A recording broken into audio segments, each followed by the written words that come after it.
లేవియాకాండం 27వ అధ్యాయం ధ్యానించుకున్నాం. 26 అయిపోయింది కాబట్టి ఇక్కడ 27 లేవియాకాండంలో ఆఖరి అధ్యాయము. ఇక్కడ మరియు యెహోవా మోషేకి ఇలాగ సెలవిచ్చింది. మరియు అనేవి అనేక సందర్భాల్లో వచ్చినాయి. అంటే ఒక్కొక్క అంశాన్ని తాను సెలవిస్తూ వచ్చాడు అన్నమాట. సీనాయి పర్వతం మీద ఇచ్చిన ఈ ధర్మశాస్త్రాన్ని అంతటినీ కూడా తాను రాసిపెట్టాడు. ఇక్కడ ఇంకొక అంశం ఏంటంటే, నీవు అనగా మోషే ఇశ్రాయేలుతో ఇట్లనము ఏమని, ఒకడు విశేషమైన మొక్కుబడి చేసిన ఎడల నీవు నిర్ణయించిన వెల చొప్పున వారు యెహోవాకు దాన్ని చెల్లింపవలెను. విశ్వాసులైన వారు లేక ఆ దినాల్లో ఇశ్రాయేలీయులు విశేషం అంటే ప్రత్యేకంగా ఎవరైనా దేవుడు చేసుకోమని చెప్పలేదు, అది స్వచ్ఛందంగా చేసుకోవచ్చు.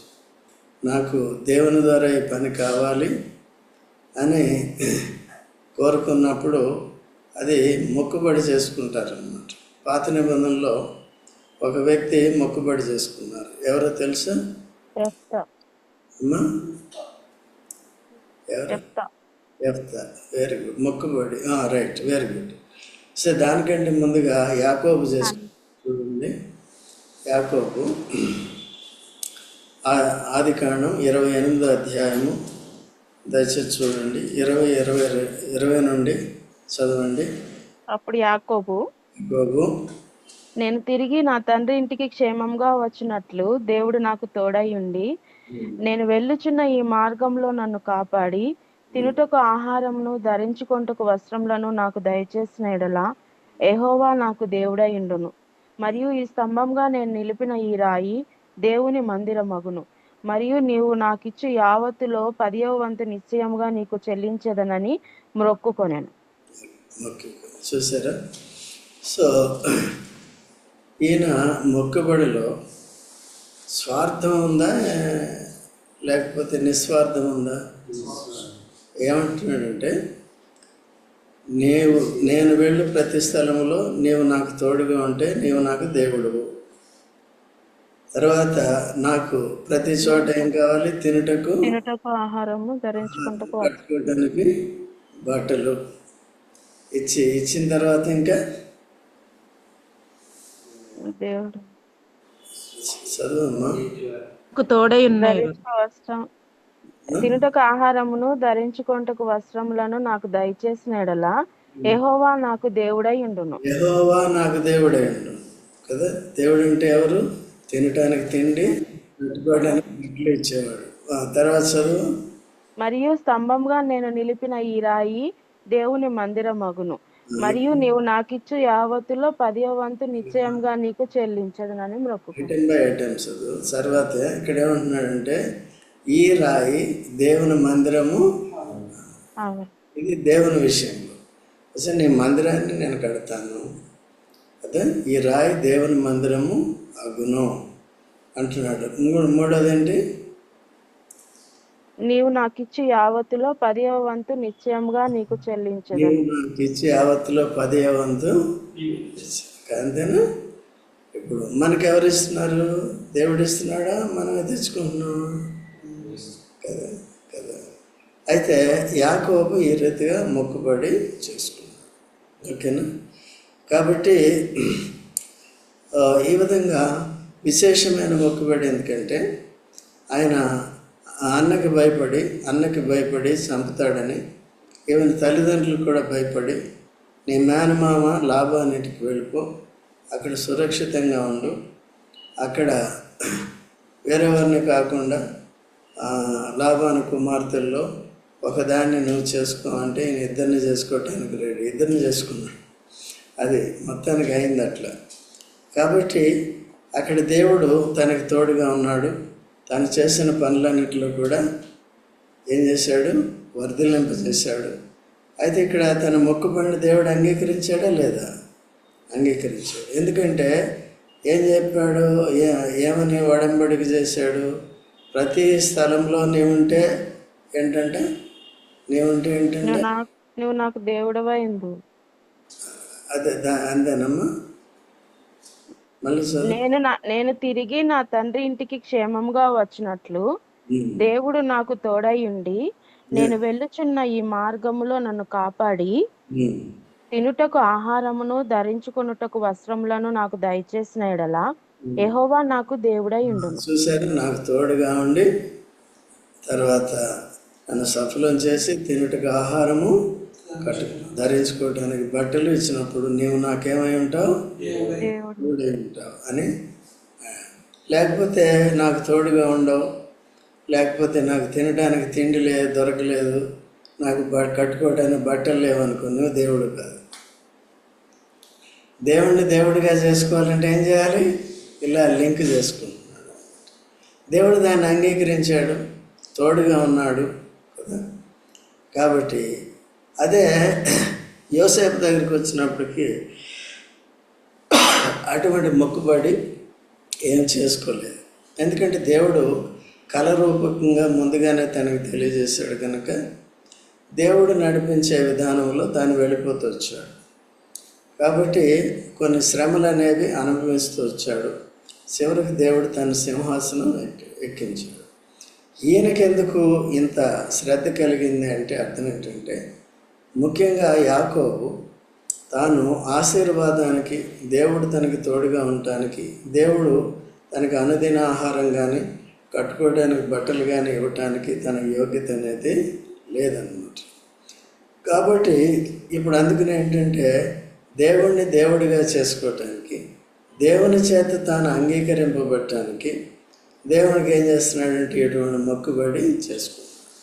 దేవుని యొక్క సంకల్పంలో ముందుగానే ఉన్నాడు కనుక అది రెబెకా యొక్క గర్భంలో ఏశావు యాకోబులు గర్భంలో ఉండగానే ఇద్దరు పోట్లాడుకుంటున్నారు కనుక అప్పుడు రెబెకా ప్రార్థన చేసినప్పుడు, ఏంటి ప్రభువా ఈ కడుపులో ఈ గొడవ ఏంటి అని ప్రార్థన చేసినప్పుడు 25వ అధ్యాయంలో ఉంటుంది. సో ఇక్కడ నీ గర్భంలో నుండి 2 జనాంగాలు వస్తాయి, 2 దేశాలు వస్తాయి అని చెప్పారు. అయితే పెద్దవాడు చిన్నవానికి దాసుడు అవుతాడు అని చెప్పాడు. అంటే దేవుణ్ణి దేవుడిగా కలిగిన వారు, దేవుని ఆశీర్వాదం పొందిన వారే వారు ఈ శరీరాంశ, దేవుడు లేని వారు ఈ ఆత్మీయులకి దాసులు అవుతారు కదా. ఇప్పుడు రక్షణ పొందే మనం, ఆత్మీయంగా జీవిస్తున్న మనం, ఈ లోకంలో ఉన్నవారు మనకంటే గొప్పవారు కాదు. ఒకవేళ భౌతికంగా హోదాల్లో ఉండొచ్చు, ఆర్థిక పరిస్థితులు ఉండొచ్చు, అయినప్పటికీ తక్కువ వారే. అలాంటప్పుడు యేసుక్రీస్తు ప్రభువు సర్వలోక సృష్టికర్త అయ్యండి, ఎంతో ఐశ్వర్యవంతుడయ్యండి, తానెంతో దరిద్రుడిగా ఉన్నాడు. అప్పుడు ఏ రోజు ధనవంతుడా, ఏ రోజు అధికారం కలిగిన వాడా లేదు. కాబట్టి ఇలాగా ఆత్మీయంగా మనం చూసినట్లయితే మనకే అధికారం ఉంది. ఫర్ ఎగ్జాంపుల్ వాళ్ళ అధికారాన్ని కూడా దేవుడు మన గ్రిప్లో పెట్టాడు. ఒకవేళ వాళ్ళు మనకి విరోధంగా, పరిసరికి విరోధంగా ఈ ప్రభుత్వాలు కానీ ఆ చట్టాలు కానీ సృష్టించి పనిచేస్తున్నప్పుడు మనం ప్రార్థన చేస్తాం. ప్రార్థన చేసినప్పుడు దేవుడు ఏం చేస్తున్నాడు? విడిపిస్తున్నాడు. ఈవెన్ అపోస్తలుడైన పేతురు కూడా అదే పరిస్థితుల్లో ఉన్నప్పుడు చెరసాల్లో సంఘం ఏం చేసింది? ప్రార్థన. విడిపించాడా లేదా దేవుడు? ఇప్పుడు దేవుడు సర్వాధికార, లోకంలో చెరసాల్లో పేతురుని చెరసాల్లో పెట్టిన హేరోదు పెద్దోడా? దేవుడే పెద్ద. ఓకే, అందుకని ఇప్పుడు దేవుడు ఎవరినైతే దేవుడు విమోచిస్తాడో, లేకపోతే యెహోవా తమకు దేవుడు కాగల జనులు ధన్యులు. అంటే ఈ లోకంలో వాళ్ళు ఈ మెటీరియల్ విధానంలో, అంటే లోకపరమైన ఐశ్వర్యం కానీ ఇవన్నీ కూడా ఉంటే వాళ్ళు ఐశ్వర్యవంతులు కారు. గుడ్డివాడు, దిక్కుమాలినవాడు కదా, నీకు డబ్బు ఉంది, ధన సమృద్ధి ఉందని అతిశయపడుతున్నావు, నీవు దిగంబరుడు, దిక్కులేనివాడు అంటాడు. ఇక్కడ ప్రకటన 3:15-17 దాకా ఉంటాయి అన్నమాట. ఓకే, కాబట్టి అటువంటి పరిస్థితులు అయోగ్యుడిని తర్వాత ఈ దేవునితో ఏం చేసినాడంటే ఇటువంటి వడంబడిక చేసుకున్నాడు. లేకపోతే ఇటువంటి మొక్కుబడి, ఇది ఏ మొక్కుబడి? ఇది విశేషమైన మొక్కుబడి చేసుకుంటారు. కాబట్టి ఈ దినాల్లో కూడా చాలామంది చేసుకుంటారు అన్నమాట. చేసుకోను దైవ చిత్తానుసారంగా చేయకుండా ఏదో మొక్కుబడి చేసుకున్నంత మాత్రాన్ని పనులు అవు. చాలామంది మొక్కుబడి చేసుకుంటారు, అది జరిగినప్పుడు ఏం చేస్తారు? అపనమ్మకంలోకి వెళ్ళిపోతారు. ఇప్పుడు దేవుడు విశ్వాసం ద్వారా దేవుని యొక్క వాక్యాన్ని మనం అంగీకరించి మొట్టమొదటిగా మనకి విమోచన అనుభవం కావాలి. ఇక్కడ విమోచన అంటే యేసు రక్తం ద్వారానే మనకి పాప క్షమాపణ కలుగుతుందని, విడిపింపబడతామని ఈ సత్యాన్ని మనం ఎరిగిన వారు ఉండాలి. తర్వాత ఏం చేయాలి? వాక్యాన్ని నేర్చుకోవాలి. తర్వాత దేవునికి చేయవలసినవి ఏం చేయాలి? మనం చేయాలి. ఈయన ఏమన్నాడు? ఇప్పుడు నీవు నాకు తోడుగా ఉంటే, నాకు ఆహారం పెడితే, బట్టలు ఇస్తే నాకు దేవుడు. రెండోది, ఈ రాత్రి నేనేం చేస్తాను? మందిరంగా చేస్తాను. ఇది ఎవరికి? తన ద్వారా బేతేల్లో మందిరాన్ని కట్టాలి, అక్కడ బలులు అర్పించాలి. అది జరిగిందా లేదా? దేవుడు తోడుగా ఉన్నాడు. తర్వాత ఆసన్నమైనప్పుడు లాభాన్ని దగ్గర నుంచి విడిపించి ఆస్తిపాస్తులతో ఆయన తీసుకుని వచ్చాడు. 2 భార్యలు, ఇంకెంతమంది? 12 మంది పిల్లలు. అందుకనే నేను నా చేతికర్రతో వెళ్ళి తిని నన్ను 2 గుంపులుగా చేసేది అంటాడు. ఎక్కడుంది? ఆదికాండము 32వ అధ్యాయము 7-8 వచనాలు, 9-10 వచనం దాకా ఉంటుంది. తర్వాత చదువుకోండి. ఓకే. ఒంటరిగా వెళ్ళినాడు ఏం చేశాడు? ఇప్పుడు ఐశ్వర్యుడయ్యాడా లేదా? ఏముంది? ఆయనకి ధన సంపద ఉంది, తర్వాత భార్యలు ఉన్నారు, ఇంకెంతమంది ఏమన్నారు? ఇవన్నీ ఆశీర్వాదాలు. వచ్చిన తర్వాత ఏం చేశాడు? భార్య పిల్లలందరినీ కూడా శుద్ధి చేసి దేవుని మందిరానికి తీసుకెళ్ళాడు. దేవుని మందిరానికి వెళ్ళే ముందు, ఈ రాయిని మందిరంగా నిలబెట్టే ముందు ఏం చేశాడంటే, అన్నతో శత్రుత్వం ఉంది కాబట్టి, పగ ఉంది కాబట్టి సమాధాన పడ్డాడు. తను సొంత ప్రయత్నం చేశాడు, ఆ ప్రయత్నం ఫలించలేదు. అప్పుడు దేవుడు ఏం చేశాడంటే, తన సొంత శక్తి మీద ఆధారపడుతున్నాడని, తన పన్నాగాలు పన్నుతున్నాడని, ముందు భార్యలు పెడుతున్నాడు, ఈయన ఆఖరిగా నిల్చున్నాడు. వాళ్ళని కొట్టినా పర్వాలేదు కానీ ఈయన పారిపోదాం అనుకున్నాడేమో. అయితే అందుకనే దేవదూత అక్కడికి వచ్చి ఆయనతో పెనుగులాడినప్పుడు, నన్ను ఆశీర్వదిస్తాను కానీ నేను విడవను అన్నప్పుడు, నేను ఆశీర్వదించాలని తుంటి విరగొట్టాడు. తుంటి ఎందుకు విరగొట్టాడు? తాను పారిపోకుండా చేయటానికి, తన పన్నాగాలన్నీ పక్కకి పెట్టాడు. అప్పుడు తుంటి విరిగిన తర్వాత, ఆ దూత వెళ్ళిపోయిన తర్వాత ఇశ్రాయేల్ అనే తనకి పేరు మార్చేశాడు కదా. అది దేవునితోనూ మనుషులతోనూ పోరాడి జయించిన వాడని అర్థం అన్నమాట ఇశ్రాయేల్ అంటే. కాబట్టి ఆ విధంగా అన్న ఏశావు వచ్చాడు, 400 మందితో వచ్చాడు, కర్రలు పట్టుకుని వచ్చాడు, కోపంతోనే వచ్చాడు. దేవుడు ఎప్పుడైతే యాకోబు ప్రవర్తన సరిచేశాడో, తుంటిని విరగొట్టాడో, తన సొంత శక్తి మీద ఆధారపడకుండా, తన సొంత ప్రణాళికల మీద ఆధారపడకుండా, తనంతటి తానే సమాధాన పడే దగ్గర కూడా ట్రిక్కులు ఉపయోగించాడు. అన్ని దేవుడిలాగా తను పొగుడుతూ వచ్చాడు. నా ప్రభు అయిన ఏశావు అని కూడా పిలుస్తూ వచ్చాడు. తర్వాత ఆయనకి ఎన్నో బహుమానాలు. లంచం ఏం చేస్తుందండి? గుడ్డి చేస్తుంది. కానీ ఏశావు పగ అటువంటిది కాదు. అప్పుడు తుంటి విరిగిన తర్వాత, ముందు యాకోబయ్య గారు చేయబడిన తర్వాత, శరీరతత్వం విరగొట్టబడిన తర్వాత, విశ్వాసులమైన మనలో కూడా అనేక సందర్భాల్లో శరీరతత్వమే ఎక్కువ పనిచేస్తుంది. ముందుగా ఏదైనా సమస్య ఉందంటే దానికి భయపడిపోయి మనం శరీరానుసారమైన విధానాల్లోకే వెళ్ళిపోతూ ఉంటాం, ఏదేదో చేస్తూ ఉంటాం. చివరికి ఏమవుతుంది? అది ఎగ్జాస్ట్ అయిపోవాలి. అప్పటి వరకు నువ్వు దాంట్లోనే చేసి చేసి చేసి అలసిపోవాలి, తుంటి ఇరిగిపోవాలి. కాబట్టి అప్పుడు దేవుడు వస్తాడు అన్నమాట. అందుకనే మొదటి నుంచి కూడా నా ప్రణాళిక కాదు, నా ఆలోచన కాదు ప్రభువా,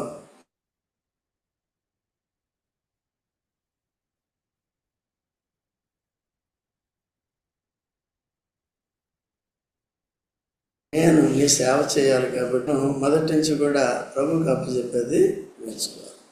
ఓకే, అది తర్వాత తుంటి విరిగిన తర్వాత ఆయన వచ్చాడు, కోపంతోనే వచ్చాడు. అయినప్పటికీ దేవుడు తన హృదయాన్ని మార్చాడు కాబట్టి మెడ మీద పడి ఎవరు ఏసావు ఏడ్చాడు. ఏడ్చిన తర్వాత ఇద్దరు సమాధాన పడ్డారు. పడిన తర్వాత అప్పటికీ కూడా ఈయన బహుమానం ఇస్తుంటే నాకు చాలా ఉంది, దేవుడు నాకు కూడా ఇచ్చాడులే, నీది నువ్వు పెట్టుకో అని చెప్పినప్పుడు కూడా లేదు అని బలవంతం చేసి కొద్దిగా ఇచ్చాడు. కొన్ని గొర్రెల్ని మేకల్ని అట్ని ఇచ్చాడు అనమాట. ఓకే, ఇప్పుడు అందుకనే వారిద్దరు ఏమైంది, సమాధానం కదా. అందుకనే ఇక్కడ ఏముంది, ఒకని ప్రవర్తన యెహోవాకు ప్రీతికరమైన ఆయన శత్రువులు సైతము ఇక్కడ ఉంది. సామెత 16:7 ఉంది. అందుకనే మనకి శత్రువులు ఎవరైనా ఉన్నారంటే వారు సమాధానంగా ఉండట్లేదంటే కాబట్టి మన ప్రవర్తన సరిచేయాలి. మనలో ఉన్న శరీరతత్వం విరిగిపోవాలి. ఫస్ట్ శరీరాన్ని విరగొట్టుకోవాలన్నమాట. యేసుక్రీస్తు ప్రభు శరీరాన్ని మనం విరగొట్టినప్పుడల్లా, ప్రతి ఆదివారం శరీరానికి సాదృశ్యంగా ఉన్న రొట్టెని విరిచినప్పుడల్లా మన శరీరాన్ని విరుచుకోవాలి. అయితే చాలామంది అట్లా చేయట్లేదు.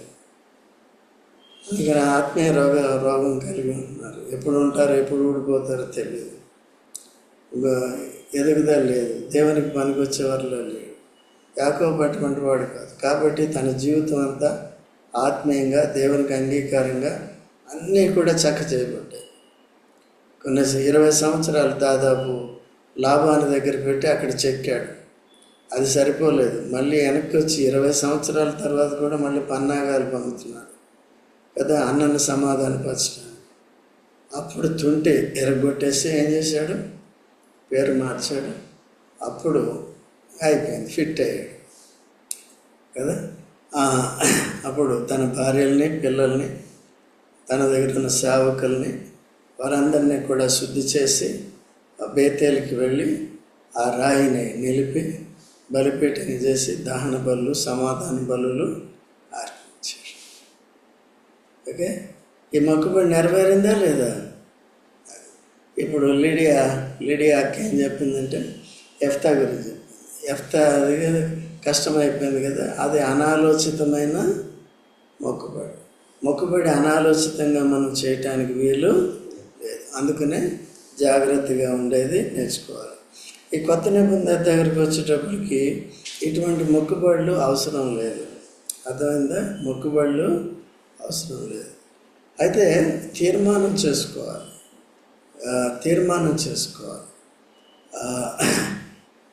అయితే నీవు నాకు ఇది ఇస్తే నేను అది ఇస్తాను అట్లా కాదు. ఆల్రెడీ ఈ దేవునికి ఏది ఇవ్వాలో ఇవన్నీ కూడా నిర్ణయింపబడ్డాయి. అదొక కట్టడ.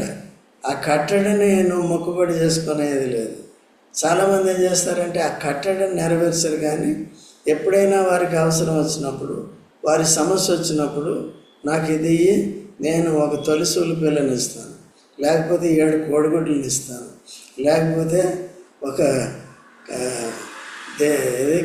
కంట్రీ కోడిని ఇస్తాను. నేను ఇక్కడ ఇస్నాపూర్లో ఉన్నా, అక్కడ కోడిని ఇచ్చారు నాకు, అక్కడ గుడ్లు ఇచ్చారు. ఇక్కడ కూడా మొదట్లో కొంతమంది తీసుకొచ్చి గుడ్లు పెట్టేవారు. ఇక్కడ వాళ్ళు పెట్టడం కాదు, తీసుకొచ్చి ఇవన్నీ మొక్కుబడులు తెలియక. సో ఇవన్నీ మొక్కుబడి కాదు, కానీ ఇప్పుడు మనం సరైన డెసిషన్ తీసుకోవాలి. నెమ్మదిగా ఏమవుతుందంటే ఈ పరిస్థితులను బట్టి మన ఆత్మీయ విషయాల్లో నిర్లక్ష్యత అనేది వచ్చేస్తుంది కదా. నిన్నటి వరకు బాగానే పరిగెట్టాం, నిన్నటి వరకు బాగానే చేసాం, క్రమక్రమంగా ఏమవుతుంది, లేకపోతే కొంతమందిని ఒకరిని చూసి ఇంకొకరు కూడా ఏం చేస్తారు, ఇదంతా శరీరతత్వం. సో ఇట్లా వెళ్ళిన తర్వాత ఏమవుతుందంటే దేవుడు బ్రేకింగ్ అనేది స్టార్ట్ చేస్తాడు. మనమంతా దేవుని సంకల్పంలో ఉన్నాం కాబట్టి దేవునికి అనుకూలంగా ఉండాలి. సో ఇందులో యాకోబులో సంపూర్ణమైన మార్పు వచ్చిందా లేదా? దేని బట్టి వచ్చింది? తాను చేసిన విశేషమైన మొక్కుబడిని బట్టి వచ్చింది కదా. నాకు దేవుడిగా ఉంటావు, సరే తను నెరవేర్చాడు దేవుడని, ఓకే. నా కొడుకు నా ఆ, దేవుడని ఇద్దరు పరస్పరం అంగీకరించారు. తర్వాత ఏమైంది? అక్కడికి వెళ్ళాడు. బలిపీఠం కట్టిన తర్వాత దశంభాగం అంతా కూడా అక్కడ ఇవ్వటం జరిగింది. దానికంటే ముందుగా దహన బలి, సమాధాన బలులు అర్పించటం జరిగింది.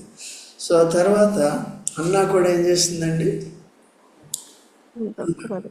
మొదటి సమయాలు 1వ అధ్యాయము 11వ వచనం 28వ వచనం చదవమ్మా.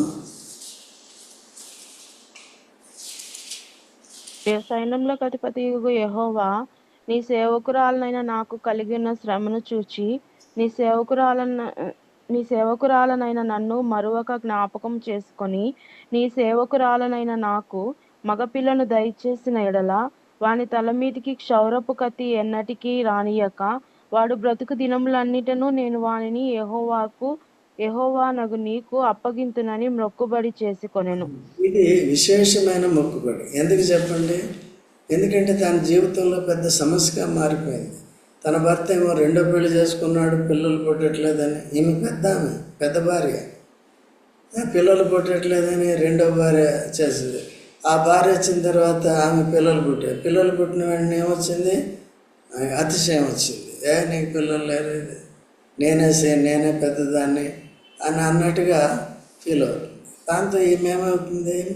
కార్నల్గా ఉంది కాబట్టి, శరీరానుసారమైన మనసు ఉంది కాబట్టి, ఆత్మానుభవం లేదు కాబట్టి అన్నాకి ఫీల్ అయిపోతూ వచ్చింది, వరి అయిపోతూ వచ్చింది కదా. వింటావా? వరి అయిపోతూ వచ్చింది. ఎందుకు బాధపడింది? ఎందుకు దుఃఖపడింది? అట్లా 3 సంవత్సరాలు గ్రహింపు లేదు, శరీరతత్వం ఉంది. ఎవరైనా ఏమన్నంటే బాధపడిపోవటం, ఇది కూడా శరీరతత్వం.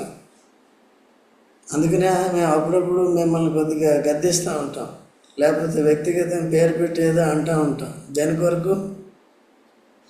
శరీరతత్వాన్ని కొద్దిగా బ్రేక్ చేయాలన్నమాట కదా. ఇళ్లలో కూడా ఇప్పుడు సిస్టర్స్కి ఇబ్బంది ఉంటుంది. కొన్నిసార్లు అత్తలు తుత్తల్లాగా పనిచేస్తూ ఉంటారు. కొంతమంది కోడళ్ళే అత్తమామలకి సరిగా ఉంటారు. ఇవన్నీ ఉంటాయి. మళ్ళీ ఎవరు? మేము విశ్వాసులే కానీ ఏముంది? శరీరతత్వం ఏం లేదు. నీకు సమాధానం లేకపోతే ఏమైంది? యాకోబు తుంటి విరిగింది. నీది నాది తుంటి విరగటానికి ఏం పెట్టాడు? దాన్ని పెట్టాడు. ఎవరిని పెట్టాడు? అత్తను, మామను, కోడలను, ఎవరినొకరిని పెట్టాడు. ఏదో ఒకటి సమస్య అనేది ఎందుకుంటుంది? మనల్ని బ్రేక్ చేయటానికి. దీన్నే సిలువ అంటారు. తన సిలువను ఎత్తుకుని వెంబడించిన వాడు నాకు పాత్రుడు కాడు. తన సిలువ. ఓకేనా? యేసు ప్రభు మన సిలువని అంటే మన కొరకే సిలువను ఎత్తుకున్నాడు. మనం ఏం చేయాలంటే మనలో ఉన్న శరీరతత్వం నుంచి మనం విడుదల పొందడానికి ఆ సిలువ ఎత్తుకోవాలి. నేను అనేది పోవాలి. తర్వాత మనలో దేవునికి అయిష్టమైన స్వభావం అంతా కూడా పోవాలి. దాని గురించని ఆ విధంగా ఉంది. ఆమె ఇప్పుడు 28 చదివామ్మా. 28వ వచనం.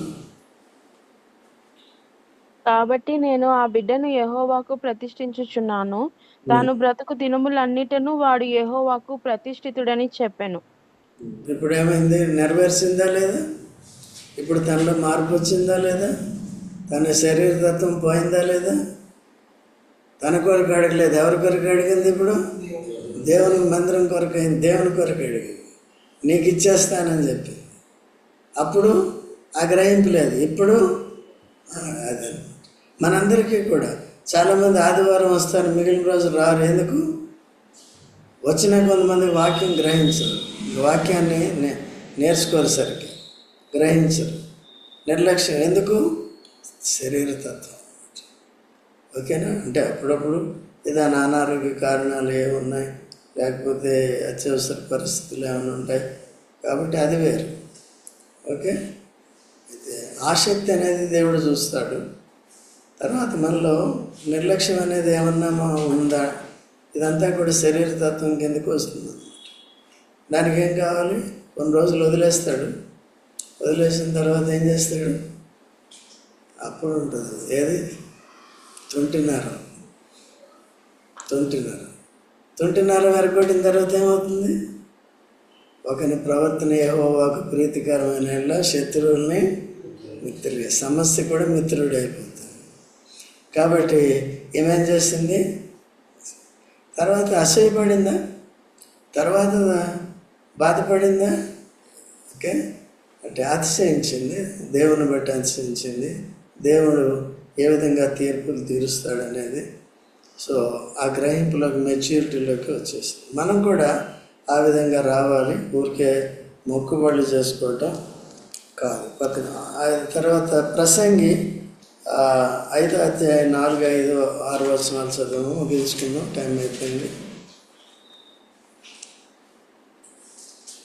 నీవు దేవునికి మొక్కుబడి చేసుకొనిన ఎడల దానిని చెల్లించుటకు ఆలస్యము చేయకుము.